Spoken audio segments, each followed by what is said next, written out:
All right, ladies and gentlemen, tonight I have online Barrister Monday Ubani, who has just been released by the Economic and Financial Crimes Commission after he was detained for several days, despite court orders that he should be released. Barrister Monday Ubani is a prominent Nigerian lawyer, former vice president too of the Nigerian Bar Association, and also he doubled as the former chairman of the Nigerian Bar Association Ikeja branch.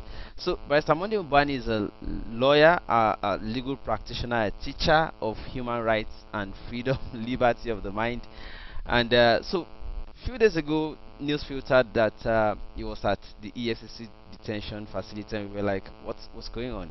But immediately after he was released, eventually, he had stories to tell. He told me on phone that it must have been divine, a providential issue for him to have been at the EFCC detention, because he saw a lot of things that suspects go through at the EFCC detention, and so he has this story to share. So I decided he shouldn't tell me alone. Let us go public. I want the public to hear it. So Barrister Monday Ubani is live with me on the show tonight, and he's going to be telling us uh, his experience at the EFCC detention facility. Barrister Monday, you're welcome on the show, sir. How are you tonight? Yes. Well, Sheikh, I'm fine, and how are you too? I'm very good. So it's good to have you. A lot of people have been wondering what happened, what got you. I mean, so I've been at the EFCC detention. So can you quickly tell us, to start with, what happened? How did you end up at the EFCC detention facility? Yeah, thank you very much, Shegu. I want to appreciate our listeners tonight. What actually got me into trouble with EFCC was my what I would consider my patriotic act as a citizen of the Federal Republic of Nigeria. It was sometime in 2017. A colleague of mine who is based in Abuja called me that there is a particular woman who is alleged to have been declared wanted by EFCC for misappropriation of funds where she worked as a part-time chairperson, and she was very close to former President Jonathan, and that she's not based in Nigeria, that she's based in South Africa, but she's willing to come and tell her own side of the story, but she needs a lawyer who is very close to the government that will ensure that she comes back for her trial and then receives a fair trial in the process. So I assured my colleague to let me speak with her in order to know what she's trying to convey as way of message. So 2 days thereafter, the woman called me from South Africa and introduced herself to me, and then said that her intention is to actually come back to Nigeria to tell her own side of the story with regards to the alleged misappropriation of funds in ITF, where she worked as a part-time chairperson. But the only thing she needs is to be a guarantee. So I told her that EFCC, is established by agency, it's an established agency law, and that, by law, that she doesn't have anything to fear. That what I would do is to assure her to come back, to come and tell her own side of the story, because she cannot stay abroad and prove her innocence, especially now that they have declared her wanted. So she said her only fear is to ensure that she does not get detained at the facility of the EFCC because of her medical complications. So I told her, what medical issue does she have? She said she sustained multiple operations, by various doctors, both in Canada and South Africa. Now I asked her to send me her medical documentation so that I can probably send it to the acting chairman, Mr. Ibrahim Magu, to ensure that when she comes back for her trial, she will not in any way be unduly detained in their facility. So she did, and I sent all that message. And the day we agreed for her to come back to Nigeria, she did, because I also communicated her coming to EFCC acting chairman. So she came, and she came on a Sunday. The following day, being Monday, 18th of December, I think 2017, I took her to EFCC. So after investigation, 2017 sounds like 2 years now. Yes. Yes, after that interview that lasted for several hours, they now told me that she will not be granted, she will not be allowed to go home, that they would like to detain her, but not in their facility, not in their hospital, but she should make a choice of the hospital that they will detain her, yeah, since she has a medical issue. So we now sought for a hotel, for a hospital, and then, got her detained there. So the days were lingering. After 10 days, and I discovered that they were not willing to release her on bail, we had to file enforcement of our fundamental human rights in the court. When the case was adjourned for hearing, the day of hearing, that day was the 14th day in her detention. So EFCC decided not to detain her any further, and they now decided to release her on bail. She provided two shorties, one level 16 and one level 15 directors in Federal Civil Service. And when they sent the names of those shorties to Mr. Mr. Ibrahim, he rejected them and said rather he would rather want very important and elderly, senior citizens of the country to stand shorties for her. So we're wondering who those people are. So someone like a lawyer can, he seems he knows everything about you, and he was the one that brought you back from abroad. And so at that point, I was totally put in a very tight corner. I was the one that actually brought her back. And when she was coming back from South Africa, she came back with her whole entire family, all her children. She came back with her housemaid and all that. And then she had stayed in the hospital for 14 days, during which she never took her bath because of her medical issues. She said she may be contaminated, because that was the advice of the medical doctors. So she never took any bath outside her, she didn't take any bath outside her home. So she never took her bath, and she's a widow. She's a widow. She's a she's the wife of former CSO to President Jonathan, Mr. Obwa. A widow at that, and then she was already under tremendous pressure because of her e-health, and she felt that she shouldn't have been detained for such long time, that it was really affecting her medical issue. So I felt humane enough. I said, look, if that window of opportunity has been provided for me to really take her on bail to ensure she comes back for the remaining number of times for her investigation, then I should be able to provide that opportunity for her to get out of the detention. That is how I considered all those factors I have just mentioned. The issue that she came back with her whole family.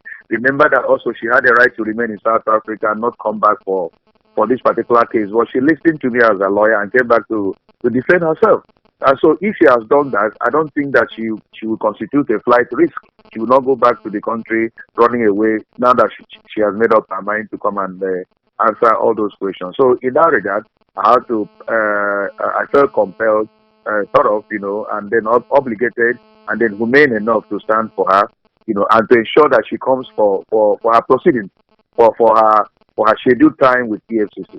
Because the issue of standing shorty is an intention to ensure that the person you are standing for, you produce her, for her case. So I did. And that is in aid of administration of justice and not in any way perverting justice. So I did. So I used to fly from Lagos to Abuja to take her to the EFCC center at any time she was scheduled to meet with the investigators. And I did all that in January. I did all that in February. I did up to sometime in March. And I discovered along the line that EFCC was no longer too much interested in the investigation of the case. They were interested in her property. So she's probably that's actually a note, listing all the properties she has and all that. So sometime either in April or either late March or early April, I received a call from her very early in the morning that EFCC officials or operatives were at her gate, and they were trying to break down her wall in order to get access to her house. And said, EFCC, you are certainly on bail. What could have happened? Did you jump bail or whatever? We have been going at the time, tiny time they asked us to come. So what could be the issue? So I tried to put a call to EFCC or team leader that was handling our case, and he told me that he was not aware of any EFCC in our client's house. So after 1 hour, I think he now confirmed that those EFCC came from Enugu. I said, what for? What is it for? Found out that it was a particular case that was purely a civil matter that led EFCC to come to invade our house with two hired buses of filled with policemen. And when they came, they condoned off the street and held everyone, bound, and we were there for several hours. And when I eventually advised her to open for them, when I found out it was EFCC, she did, and they searched her house for almost 2 or 3 hours. And, and they were there, subjected the woman to a lot of harassment and all that. So that was what I was told because I was not there. So eventually, they told her that they're taking her to Enugu. And she said she cannot follow them to Enugu because she has a medical issue and all that. So they were not arguing backwards and forwards and all that. And I discovered, I was told that if AFCC eventually said, okay, let them go somewhere else to arrest somebody and come back and pick her so that they cannot travel back to Enugu that night, So I think maybe when EFCC left, the story was that she slipped out of the house, because of the trauma and fear and, maybe to a hospital.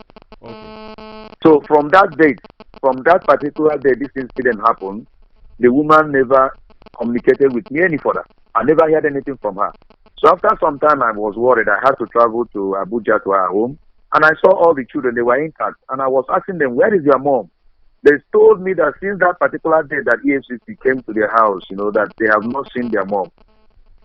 I was really startled and all that. So I went to EFCC, and then they told me that they are now ready to charge the woman. I said, "You are ready to charge her? The woman is not.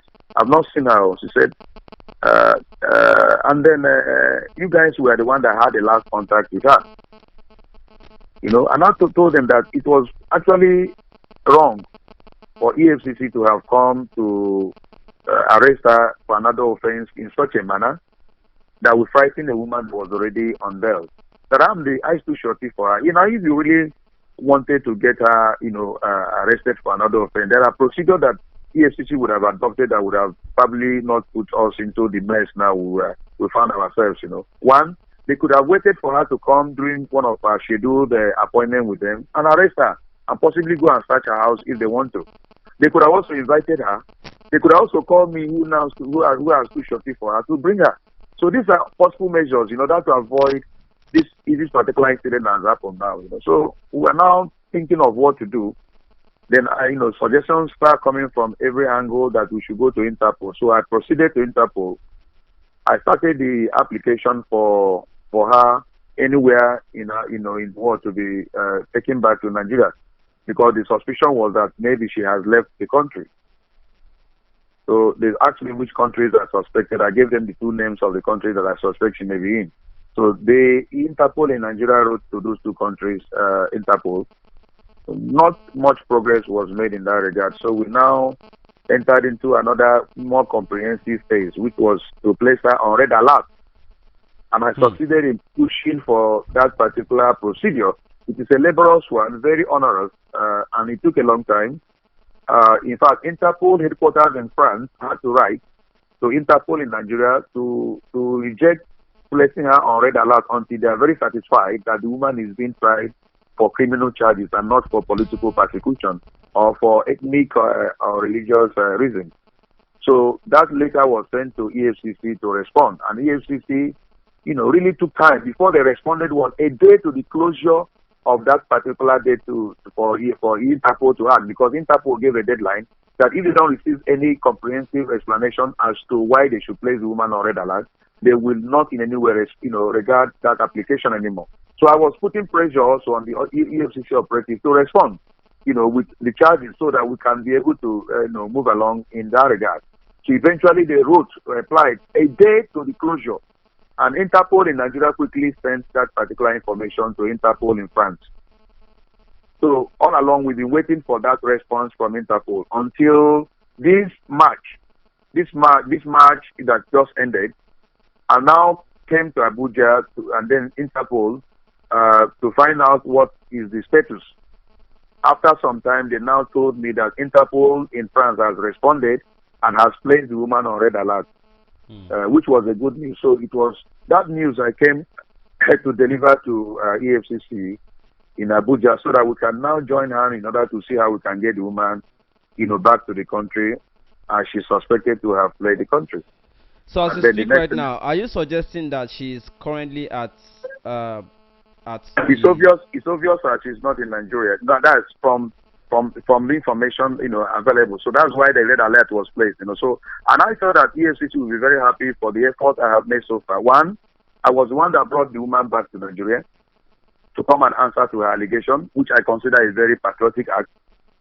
Now EFCC, through their own method of investigation, put the woman on a flight, and the woman took off. I still have to follow the laborious process of now going through Interpol to get the woman to be placed on red alert. And I think that EFCC should have been very happy with me for such a patriotic act that I have done in order for us to get the woman to come and, face her trial, because she has finished, responding to the allegations. So the next thing now is for her to be charged, and then proceedings, it take place. Barrister, I have two questions immediately from your narration. Number one is, yeah. Why do you think the EFCC wanted you to stand surety for her? Now, on the issue of, I don't know why they rejected the surety that she provided for.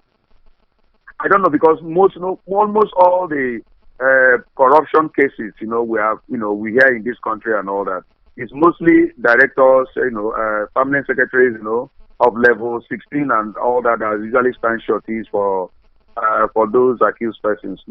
Why they rejected the surety she provided is something I cannot, really give explanation to. So it's I don't know. I'm not in their mind to know why they did all that. Have you been standing surety for clients before? No, I don't. I don't stand sureties for clients. I don't. Now, of course, and this one is even not surety in the court. This is a administrative bail. Yeah, this is administrative bail. I don't, as a matter of practice, I don't. But as I said earlier, the circumstance under which this particular situation arose, put me in a very tight corner to have turned down, standing surety for her in order to make sure that she comes for her trial. As I said earlier, this is a woman that could have stayed back in South Africa. I mean, she has that choice. She had that choice. But she decided to come to face her trial. So I didn't have any doubt whatsoever. She didn't come alone. She came with all her family, meaning that she has come to actually respond to those allegations. And then secondly, she's been detained for 14 days and has been under tremendous pressure, medically and otherwise, to get out of that place to go to her home. And that opportunity was given to us by 10 p.m. The day they gave that opportunity for her bail was 10 p.m. in the night. I said that if somebody like me, do stand surety, that she will be allowed to go home. And true, when I did that, when I signed for her, they allowed her to go home that night and all that. And so it was a great relief for me, for her to get out of that particular terrible condition she was, and then go and take her back. And then secondly, to ensure that anytime she was needed by the EFCC, I would be, physically present to ensure that she faces her interrogation until the incident that I just reported to you that happened the reason for which you were detained eventually was not in connection at all with the other matter you stood surety for her. It was another matter altogether. Why I was detained is because, according to them, the woman is not available. I should be the one now to be detained and all that, because, and it's not a criminal offense, by law. If you stand surety for an accused person who runs away, let's even assume that there was no intervention of EFCC in this matter, and the woman now, is alleged to have, run away.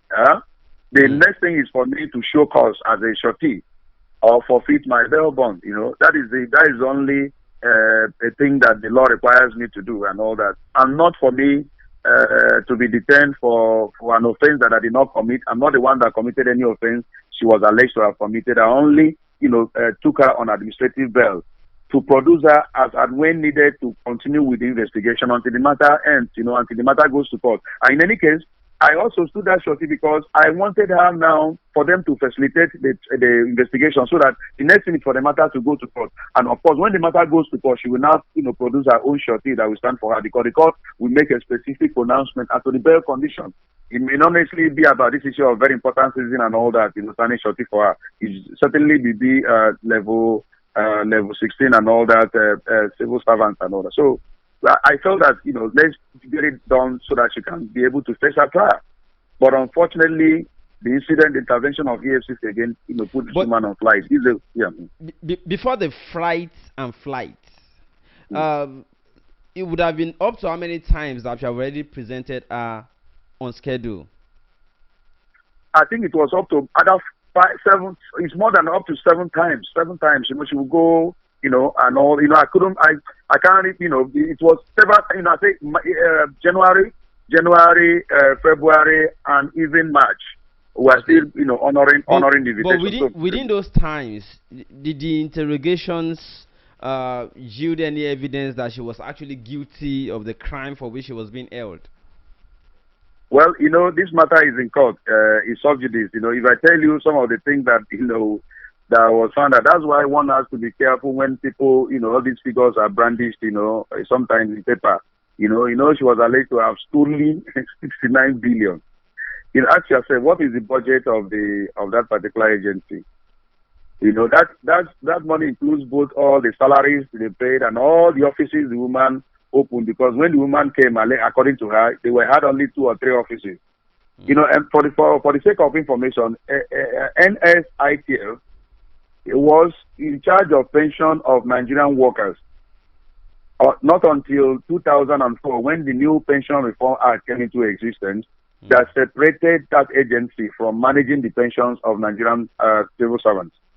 So the agency was actually lying comatose. There was no any other law until the woman came in and managed now to have a new enactment by the National Assembly in which some level of responsibility was once again given to that agency, which includes compensation for either death or injury sustained by Nigerian worker while in service. So it was that woman that did all that, while she was a part-time chairperson. Of course, for you to get an enactment done by the National Assembly, what goes on, then under that administration and all that. So, all that thing they did, were what it was alleged to have been stolen by her. They branded that figure 69. So when she came, and they were asking questions and all that, these monies, where are they? And they couldn't even trace it directly to, when we were all in that investigation, because I was always, following her for the investigation. So it became, this, and the woman was saying that this allegation that she stole is just a mere, media, this and that. She has explanation to do with regards to all that allegation. But as I said, it's a matter that is sub judice, people. Okay. People. We need to know a lot of things that goes on when. I think I should leave that one to the courts, as you have explained. But with your effort at the Interpol so far, what is your indication? Where is she as we speak? I don't know where she is now, but as I said earlier, there has been a red alert that has been placed on her wherever she is. Of course, the world has become a global village. I'm sure you are aware recently of one DG of NIA that also is alleged to have jumped bail, and EFCC even have to also start the process of placing the man on red alert through Interpol. These things are, if you think you can run away from anywhere and all that, the world has become a global village. Eventually you'll be caught, and of course crime has no time limit. No matter how many years you run away from the law will certainly catch up with you and all that. So I don't know where she, but okay. This is a thing that the security agencies will actually find out if we all cooperate. Know where she is. Okay, now let's go into, by the time you were now detained, you were telling me something. I said, hold on, when we get on the show you tell us. What did you were saying, Shegun, it must have been God that made me go through that. God wanted to show me something. What was your experience at that detention center? There are two roles that my detention in EFCC have actually defined for me. One is that as a lawyer and as a human rights lawyer, for that matter, I will now try as much as possible to pursue the issue of having a decent detention facilities for accused persons. Any person that is accused of any crime, whether by EFCC, ICPC, or Nigerian police, the facility under which they are detained must be very decent enough, because it is human beings who are still entitled to their basic fundamental human rights, guaranteed by the Constitution, until you take them to court and get them convicted. That even at the prison, they still deserve to be treated as human beings, because human beings should be treated as human beings and not as animals. So the condition of the detention facility presently in EFCC, which is presently being used, is not something that one should be proud of. Even though I understand that the new facility in Jabi, in the headquarters, will soon become operational. That all those things we are complaining about of the present place has been taken care of. That the facility there is fantastic, world standard. But that is not where I was detained. I was not detained in the world standard facility. I was detained in a facility that is not fit for any human being to stay. I mean, a place that is meant probably for 10 persons. We had over 50 persons at a time in my edition. To the extent that one day, while sleeping, I lost consciousness because the heat in that environment, the hotness of that environment, the human beings that were all put into one particular place that is so small, was not something that you can consider very conducive, So, but I had to manage that. I survived that place for 23 days. Is something that I have to give God glory. And then I have to, as I said earlier, God has defined a role for me with regards to ensuring that facilities for detention must be very, very humane, must be very conducive. I'm not asking that they will be treated as kings, as if they're sleeping on their beds, but that basic thing, that minimum comfort must be provided for those you have accused of any crime. And the law presumes them to be innocent until the contrary is true. So you must give them that. What actually is not conducive or okay that you would want changed? When a place is meant for 10, then you go and put up to 50 persons in that environment. Of course, you are trying to suffocate those who are there. That cannot be fair. And then the heat. In fact, before we left there, we bought some things in order to make that place very conducive for those who are there. And then they don't give you wristwatch. I mean clock. There are no clock there, so you don't even know what the time is at any point.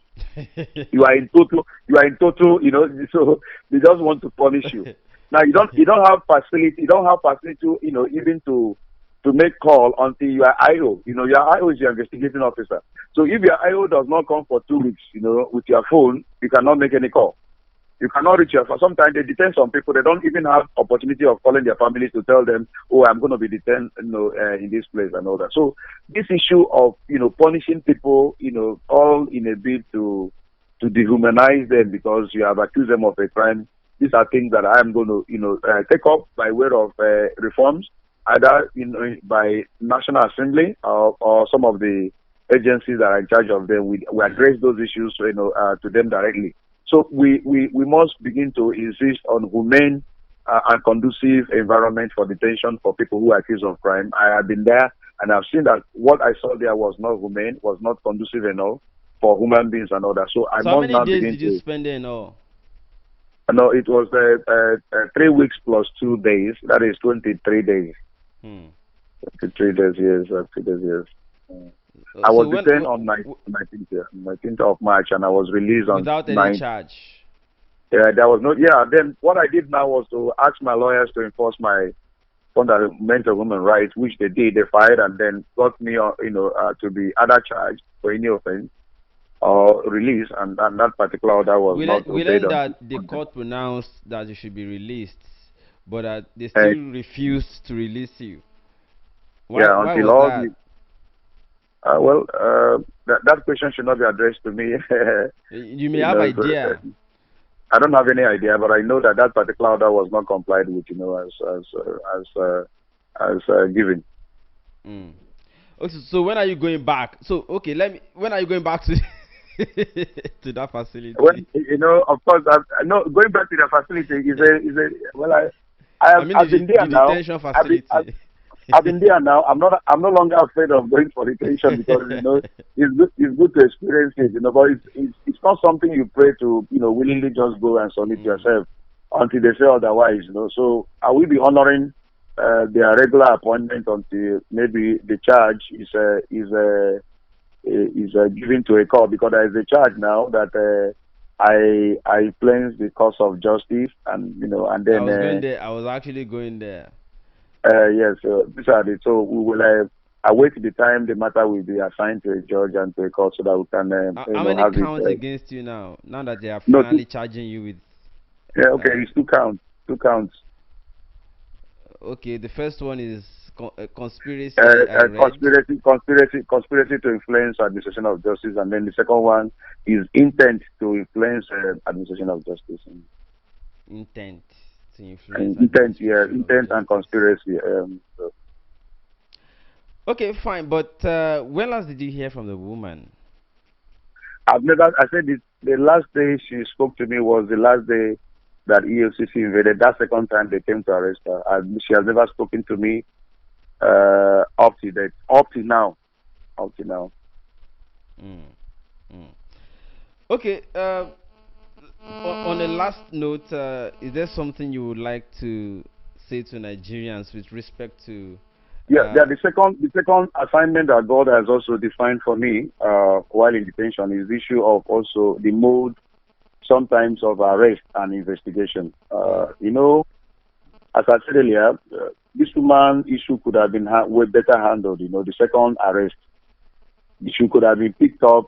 While she comes to honor her appointment, her scheduled appointment with EFCC in Abuja, and possibly taken to her home without anyone knowing, and all those bagada show, that security agencies always display when they come to arrest. When they come to arrest for a matter that is a bailable offense, a misdemeanor, they come with battalion of police, but making it look as if they have come to arrest a terrorist or a coup plotter and all that. So we must try as much as possible to devise a more civilized approach to arrest. We can arrest people, give them that opportunity of being given fair hearing. And as I said earlier, for God's sake, I want Nigerians to understand, the role of lawyers in a society.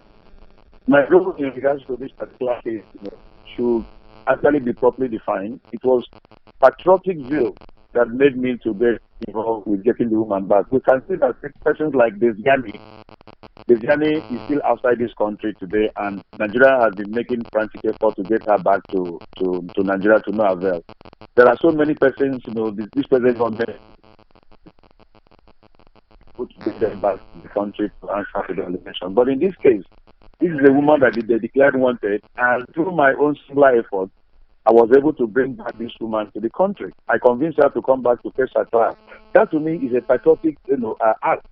Then that when it was time for her also to be granted bail and they rejected the shorties, she presented us. Okay, I'll present her anytime she's needed to continue with this particular investigation. That again is when you stand shorty or administrative bail, is to ensure you produce the person. Is to ensure that the administration of justice is aided. We are trying to help ensure that things, go on normally, especially for somebody who's accused of a crime. So it's not a crime to stand shorty for somebody. It's somebody you can, bring back so she can face her trial. So that is what I did, and I was bringing her back until that sudden invasion that actually scared her and took her off. So I want Nigerians to we need to have a lot of teaching and understanding, because there are some comments you see, there are things you hear and all that, and it borders on ignorance, and ignorance in the country is so much. There is this feeling that anyone that is accused of a crime with all those bogus figures is a thief. Everyone is a thief. If you are going with a new shoe now, somebody looks at you as a thief. They are not thieves. The only other side are thieves. We should be able to change that attitude. We shouldn't run a country on hatred, not run a country on vendetta. We should not run a country that will create so much animosity and hatred. It doesn't go well for the country. Well, peace and love, and good management of the economy, and bringing back jobs and giving back jobs and reviving the economy and reviving the basic infrastructures, and have a country that all of us shall be proud of. A lot of our youths are having issues, no jobs. And now I saw so many of them in the cell, for this year, boys and all that, they are thrown into jail, and sometimes, they're asked to come and enter into plead again. All the money is taken away and they're thrown back to the society. We should be careful in the kind of some of the things we do, because these guys will become, more dangerous and more hardened and become more, dangerous criminals, if we don't, create jobs to keep them busy, to avoid a situation where all these monies are taken away from them and they're thrown back to the society empty-handed. That's a lot of things that, as I said earlier, I will begin to pursue as an agenda in order to get a country also that is working. Okay, two more questions before we go, Barrister. The first one is, so do you now regret bringing the woman back to come and answer her own side of the story at the EFCC? You don't regret doing a good act. you don't regret doing any good act and all that. And even if anything happens to you on the line because of the no, you get the blessings of God. You don't know what this particular arrests have done for me in terms of publicity and all that. No matter what, there are people who didn't know about Monday Ubani and all that. So I became a topic on social media. I became a topic on the mainstream media. I became a topic on television, on radio houses and all that. So people who didn't know about Ubani got to know who I am. That is a man of integrity. That is a man of honesty. And he's a man that did a very good act, a patriotic act, and a humane act for the woman herself. And and people felt that the woman shouldn't have done what she did by leaving me to suffer what I did for her was good. Because the Bible says, if you pay evil for good, people will never depart from your home. So it was my humane nature. And people know me that I run the foundation. I'm always very humane. I help people without knowing where they come from, without knowing who they are. A lot of people in this country help without knowing who they are, where they come from. The lady, the small girl that I was able to raise 2.3 million for her heart surgery in India. I didn't know her family, baby Somaya. And I did that, and MTN gave this girl 10 million naira. 10 million naira with a praise, a singer. Two of the bodies joined hands to raise 10 million, and I gave the girl all her 10 million naira. The small girl is a landlady today. Remember the lady that found 12 million naira at the airport that I promoted and brought to radio and television and all the places, and she got an award. And today she's working in FAN as a result of that singular effort. I've done so many things. The Dana air crash, remember what I did? Remember also when there was a flood in Lagos, what I did for those who are the flood victims in Lagos some time ago. We've done so many things in order to help Nigeria and Nigerians. I remember, of course, Ubani Foundation that used to dish out money to Nigerians on air and all that. I've done that several. So I am humane. And so I cannot, because of one singular act that I've done that has probably landed me in trouble, in quotes, and then I will now stop doing what I am known for and all that. Then God will not be happy, because God even took me to that prison, to that detention camp, for me to go and deliver people from spiritual bondage. Do you believe that 20 persons gave their lives to Christ while in that particular cell? And I bought 20 Bibles for them, young ones, and when I was living there, they were like crying, they were weeping. They were not happy that I was leaving, because I was like a pastor, I was an evangelist, I was a preacher, I was a prayer warrior, I was a singer, I was everything in that particular. I preached every morning. Yes, I was a lawyer and a pastor. So me that as an instrument. So if I Barrister, I'm going to ask this as we close. You said part of the reason the woman trusted you and decided to return to the country to face these charges and to tell her own side of the story was because they said you were close to the administration, to the Buhari government. And you also said it at the beginning of this show that you also participated in the emergence of President Muhammadu Buhari. So now that you had issue at the EFCC, even despite court orders, they refused to release you. Do you now feel disappointed by the administration you helped bring on board? I would like to openly say that I'm disappointed, and I don't want my admirers to come after me and say, Ubani, we know you to be this and all that. I've not been able to have access to speak to those people in the presidency after my release. I want to hear from them why they allow this to happen, or whether they're very happy with disobedience to court order when there was an order for me to be taken to court, So I won't like to come to that conclusion, but I know there has been this allegation that there has been a disrespect to court judgment and respect to rule of law against this government, and people cite El Zazaki and cite even Dasuki, even despite court orders. And I think that cannot be fair. There is a court order, and that order has not been annulled by any higher court. And I think that a court order must be obeyed. It will destroy our judiciary. It will destroy law. then there is no basis for governance. There is no basis for democracy. So we must respect the constitution. We must respect the law, and we must respect judgment of the court. There is no way we can not have anarchy if judgment of the court is not respected. So I insist and I pray that this government will try as much as possible to obey laws of the land, to respect judgment of the court. If a court makes a pronouncement and it has not been upturned, please, it is the interest of this country, it is the interest of the government, and it is the interest of the citizens for that particular judgment to be obeyed. Because if we don't obey, then the next thing will be anarchy. We cannot select judgments to obey and the ones not to obey. That cannot be good, So I have not been able to have us, meet with any of them and tell them this particular story, and then probably hear their own opinion. And I will be in a better position to say whether I'm disappointed. But from the previous ones I've cited, I'm not too happy that because order in those regards have not been complied with. We must respect court judgment, and we insist on that, because that is the only way we can be able to make progress, and the government knows it. The government. Okay, I am actually done with my own questions, but I Mm. just want to pick one as we close from one of our viewers. Joseph Omotosho is asking, Barrister Ubani, how much did you get from the criminal woman? But I'm going to rephrase that question to say, did you collect, because that's what most people have been saying while you were away, that you must have charged beyond your normal professional charge for you to have agreed also to stand That surety. I must have done what? That you must have taken more than your normal professional charge to have agreed No, to but stand but surety. but I didn't take. As I said earlier, I'm a Christian, and then I'm a deacon in a very reputable church in Nigeria, and I'm saying it here on air, and then God that I serve in heaven is hearing me. I did not take any 1 naira, 1 kobo from her with regards to standing surety for her. I did not take any 1 kobo from her.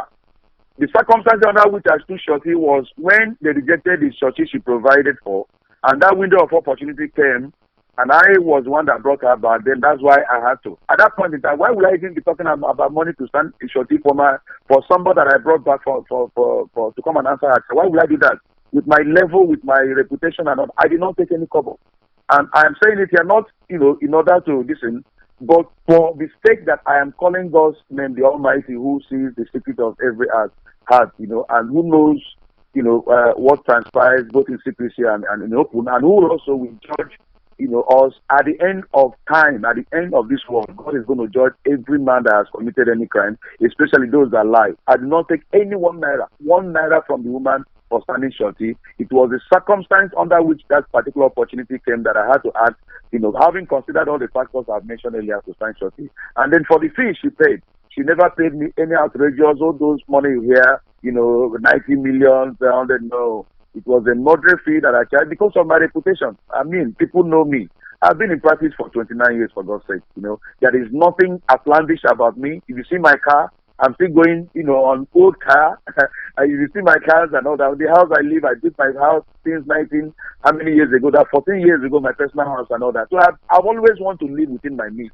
I don't go above my means. I don't ride flashy car. I don't wear flashy clothing. I try to restrict myself from being greedy, and so that I will not in any way, because I always fight against corruption, anything that has to do with corruption. So I cannot in any way encourage corrupt practices or encourage anything that is untoward, that is not correct, So whatever I collected from her was something that was very moderate, and in accordance with my level and in accordance with my years at the bar. Not something outlandish, not something you hear that you say, by Ubani, why do you have to do this? All right, thank you very much, and that's the far we can go. I think we did a lot already, Mm. and I want to say that Nigerians will continue to follow up this story. That's Yeah. certain for sure. And I want to thank you for honoring my call tonight to come on the show live with me. And thank you so much, Barrister. Until another time. I would like to have this instance to my WhatsApp so that I can follow up. All right, I'll send a link to you. Yeah, All it right. is actually Thank you still very. live. It's live on YouTube, Facebook, and Periscope at the same time. So Okay, I will also that would be tag nice. you. I will also tag you on Facebook once Please I try and finish tag me. now. Please try and tag me. Thank you very much. I All right, appreciate you're you. welcome, sir. Yes. All right, ladies and gentlemen, that's the brief from Barrister Monday Ubani, and he's saying that he didn't charge fees that everybody's alleging that he charged, and that it is also not true that he did all of the things he has been alleged to have done, and that he was even the person who, that's the summary, that he was the person who gave confidence to the woman to return to Nigeria to come and answer for the allegations rather than stay abroad like Diziani and the rest of them. So that's the brief, and I think if you're joining late, you can always play back, because this video will remain on YouTube, on Facebook, on Periscope at the same time. And if you're not already following us on social media, please do at Objectv Media. The same name you have on YouTube is the same name. If you're also joining this platform or this channel for the first time, do click on subscribe button, so that anytime you have almost every day you come up with important discussions like this, and then you can always get notifications. Click the subscription button, click also the notification bell, so that you can always get credit alert, as I call it. Anytime you are live, you always get notification. So it's been a fantastic time. My name is Shegun Olo. Until I come your way again, ladies and gentlemen, please don't stop talking about things that matter. I'll see you again, and then I think we've done justice to some extent. Do I need to take some comments more? Okay. Frank Oko says, Ubani was my Sunday school teacher in the 90s. He's a nice guy. I'm always happy to hear from him. Okay, Newman, I see Frank Oko, all of you. Alright, so until tomorrow again, please don't stop talking about things that matter. My name is Shegun Olo. I'll come your way again. Now go I did, so I don't go. See, I am Minza, I'm scared of all the life is so do money, Muru rapper. So what can I think? Coming on the bar to judge the GTBank. You mean number one, you know rap, so tell me last see. Slap is the puzzle, but the test comes to make it. Don't start, I want you to rap, so we don't text it. Change your thoughts, and you will change your reward. Entertainment is life, so let it be your real sport. One influence, so you work, fell up in nylon. I want to stop them, most of the bound, I'll be python. Success is nice, but after some price, so really I think, they say that be died. Is there a year that you go lose? No vexi. I'm a rapper, I'm a bass, I'm a conquer. And it's a Samugari, don't claim go with the butter. I can baby after Sogi, so nobody got that. One in the lane, once I put 10, you can take a in the moment, it's a damn mortgage me.